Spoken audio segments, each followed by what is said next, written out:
بسم اللہ الرحمن الرحیم۔ سب سے زیادہ محبوب عمل حضرت عائشہ صدیقہ رضی اللہ عنہا سے روایت ہے کہ رسول اللہ صلی اللہ علیہ وسلم نے ارشاد فرمایا کہ ذی الحجہ کی 10ویں تاریخ یعنی عید الاضحیٰ کے دن فرزند آدم کا کوئی عمل اللہ تعالیٰ کو قربانی سے زیادہ محبوب نہیں، اور قربانی کا جانور قیامت کے دن اپنے سینگوں اور بالوں اور کھروں کے ساتھ زندہ ہو کر آئے گا، اور قربانی کا خون زمین پر گرنے سے پہلے اللہ تعالیٰ کی رضا اور مقبولیت کے مقام پر پہنچ جاتا ہے۔ پس اے خدا کے بندو، دل کی پوری خوشی سے قربانیاں کیا کرو۔ تشریح: بعض عبادتوں کا بعض دنوں میں خصوصی اجر و ثواب ہے۔ خدائے رحمان الرحیم کو عید الاضحیٰ کے دن سب سے زیادہ پسندیدہ یہ عمل ہے کہ اس کے نام پر زیادہ سے زیادہ جانیں قربان ہوں اور خون بہے۔ یہ دراصل انسان کے اپنے جذبات کی قربانی اور اس کی فدا کاری کا امتحان ہے۔ چنانچہ اس کی ابتدا ملت اسلامیہ سے جد امجد خدا کے بہت زیادہ برگزیدہ بندے حضرت ابراہیم خلیل اللہ علیہ السلام کی ایک بے مثال قربانی سے ہوئی۔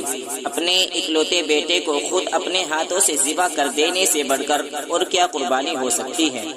حضرت ابراہیم علیہ السلام نے اپنی طرف سے یہ کر دکھایا، وہ خدا نے ان کے لختے جگر کی جان بچا لی۔ اس اصل قربانی کی ہمت تو ہر کوئی نہیں کر سکتا تھا، اس لیے خدا نے اپنے کرم سے اس کا حکم تو نہیں دیا، البتہ اس مبارک و عظیم قربانی کی یادگار اس ملت حنیفیہ میں جاری رکھی، اور ہر سال اس کو دہرانا اہل استطاعت پر لازم کر دیا گیا۔ اللہ تعالیٰ نے فرمایا ہے، لن ينال الله لحومها ولا دماؤها ولكن يناله التقوى منكم۔ اللہ تعالیٰ کے پاس نہ ان جانوروں کا گوشت پہنچتا ہے اور نہ ان کا خون، بلکہ اس کے پاس تو تمہارا تقوی پہنچتا ہے۔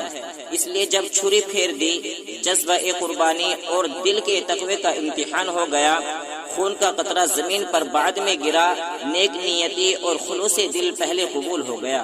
اس آیت میں یہ حقیقت واضح کر دی کہ صرف جانوروں کا خون بہا دینے سے یا گوشت کھانے کھلانے ہی سے خدا کی خوشنودی حاصل نہیں ہو جاتی، بلکہ اس کے یہاں تو اصلی قیمت تقوی، خلوص، خوش دلی اور جوش محبت اور جذبہ قربانی کی ہے۔ جس بندے میں یہ خوبی جتنی زیادہ ہے، اس کی قربانی اتنی ہی زیادہ مقبول ہے۔ صدق اللہ العظیم۔